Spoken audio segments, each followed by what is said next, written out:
Сәлеметсіңдер ме балалар? Бүгін біз 3-ші сынып 1-ші бөлім 23-ші сабағымызды бастаймыз.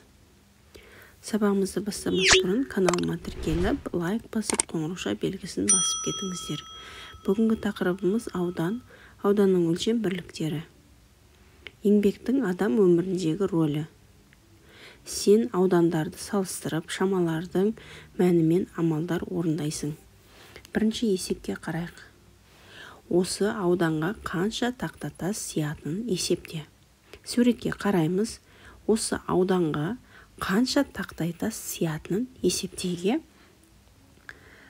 ұзындығын көрейік. 1, 2, 3, 4. Ені 1, 2, 3, 4. Яғни 4-ті 4-ке көбейтсек 16 тақтатас сияды екен.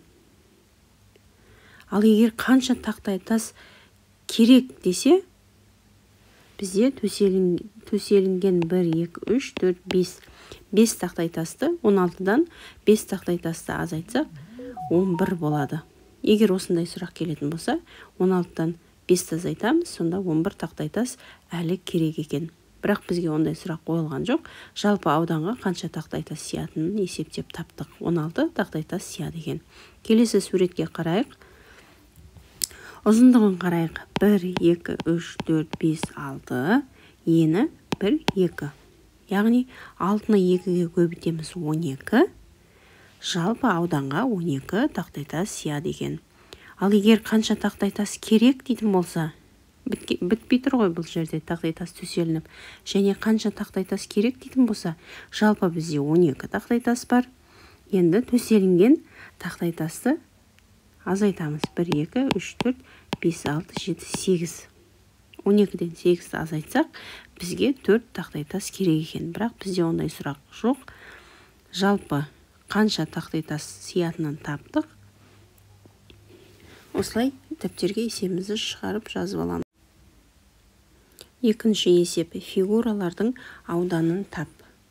А нұсқасына қарайық. Қатарды сана. Тіктөрт бұрышта немесе шаршыда қанша қатар бар?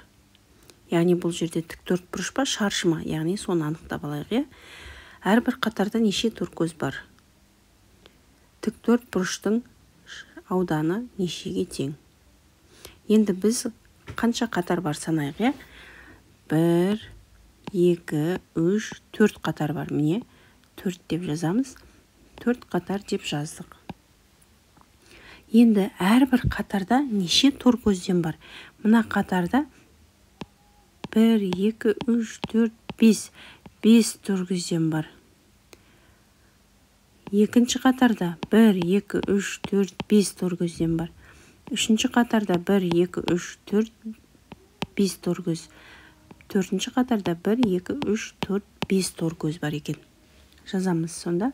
Әрбір қатарда 5 торкөзден бар. Енді бұл фигура бізде тіктөрт бұрыш екен. Тіктөрт бұрыш болу үшін бізде ені ұзындығы әртүрлі болу керек. Бізде ені 4, ұзындығы 5. Ал шаршыда бізде барлық қабырғалар тең болу керек. Енді бізде 4 қатар бар, 5 торкөз бар. Сонда біз формулаға саламыз ауданын табу үшін. Ауданын табудың формуласы S тең А көбейту В. 4 көбейту 5 тең 20. Сонда бізде осы фигурамыз тіктөрт бұрыш болды. Тіктөрт бұрыштың ауданы 20-ға тең болды. Екінші есептің Ә нұсқасына қарайық. Баған бойынша есепте. Тіктөрт бұрышта, шаршыда қанша баған бар? Біз бірінші фигурамызды анықтап алайық. Тіктөрт бұрыш па, шаршы ма? 1, 2, 3, 4, 5 торкөз бар. 1, 2, 3, 4, 5. 5 торкөз бар. Яғни, ені де ұзындығы да бірдей. Демек, бізде фигурамыз шаршы екен. Әр бағанда қанша торкөз бар?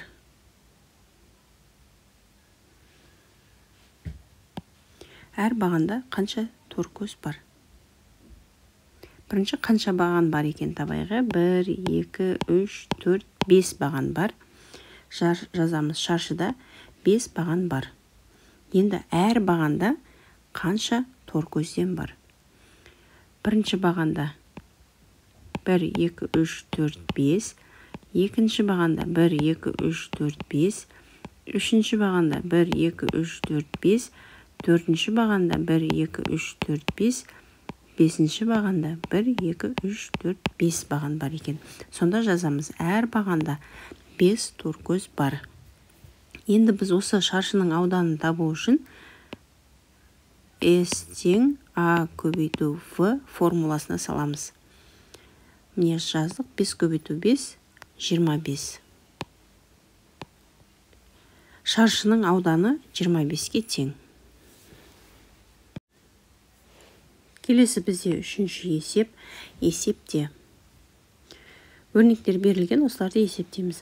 60 сантиметр квадрат қосу 452 сантиметр квадрат тең 512 сантиметр квадратқа. Келесі 6 метр квадрат көбейтеміз 8-ге 48 метр квадрат. Көбейту 21 дециметр квадрат бөлеміз 7-ге 3 дециметр квадрат. 800 метр квадрат азайтамыз 535 метр квадратқа. Жауабы бізде 260 метр квадратқа тең болады екен. Келесі бізде төртінші есеп. Есепті өрнек түрінде жазып оны шығар. А нұсқасына қарайық. АВ кесіндісінің ұзындығы 6 сантиметр, ал СД кесіндісінің ұзындығы 18 сантиметр.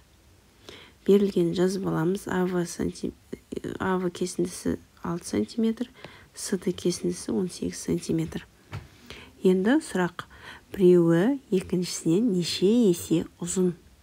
Яғни бізде қайсысы ұзын? СД кесіндісі 18 сантиметр ұзын екен. Осы қанша есе ұзын? Енді бұны табу үшін 18-ді бөлеміз 6-ға тең 3 болады. Жауабы СД кесіндісі АВ кесіндісінен 3 есе ұзын. Төртінші есептің Ә нұсқасына қарайық. АВ кесіндісінің ұзындығы 5 сантиметр, ал СД кесіндісінің ұзындығы 15 сантиметр. Енді берілгенін жазып аламыз. АВ кесіндісі 5 сантиметр, СД кесіндісі 15 сантиметр. Енді сұрақ. СД кесіндісі бізде 15 сантиметр. АВ кесіндісінен неше сантиметрге ұзын? АВ кесіндісі бізде 5 сантиметрге тең, СД кесіндісі 15 сантиметрге тең. Енді СД кесіндісі қанша сантиметрге ұзын АВ кесіндісіне қарағанда? Енді шешуін жазайық. Шешуі деп жазып, есепті шығарайық. 15 сантиметр азайту 5 сантиметр тең 10 сантиметр. Сонда бізде жауабы СД кесіндісі АВ кесіндісінен 10 сантиметрге ұзын. Бесінші есеп. Есептің қысқаша жазылуын санды деректермен толықтырып, есеп құрастыр. Бізде есеп құрастырылған, берілгені барлығы беріліп құрастырылып тұр. Енді мына бос ұяшықтарға біз өз ойымыздан кез келген санды қойып, есеп шығарамыз. Мәселен, қызанақ 5 килограммнан 3 жәшік. Әр жәшікте 5 килограмм бар екен. Қияр 2 килограммнан 4 жәшік. Демек, әр жәшікте 2 килограммнан бар екен. Енді біз осы барлығы қанша килограмм соны табуымыз керек. Берілген жазып аламыз. Қызанақ 5 килограммнан 3 жәшік. Қияр 2 килограммнан 4 жәшік. Енді біз барлығын табуымыз керек. Сонда 5 көбейту 3, 2 көбейту 4, міне жазып, екеуін қосамыз. 5-ті 3-ке көбейтсек 15, қосу белгісін қоямыз. 2 көбейту 4, 8. 15-ке 8-ді қосқанда 23 шықты. Сонда бізде жауабы барлығы 23 килограмм көкөніс жәшіктерге салынды. 6-шы есеп. Жұмысшыларға А суреттегі еденге төсеу үшін қанша қоңыр тақтатас қажет? А суреттегі еденге ше. Бізде екі сурет берілген. А сурет, Ә сурет. Бірінші А суретін есептеп табайық. Егер бір тақтатастың ауданы 1 дециметр квадратқа тең болса, онда қоңыр тақтатас төселген әр еденнің ауданы қанша болады? Біз бірінші мына қоңыр тақтатасты 2-ге бөліп есептейік.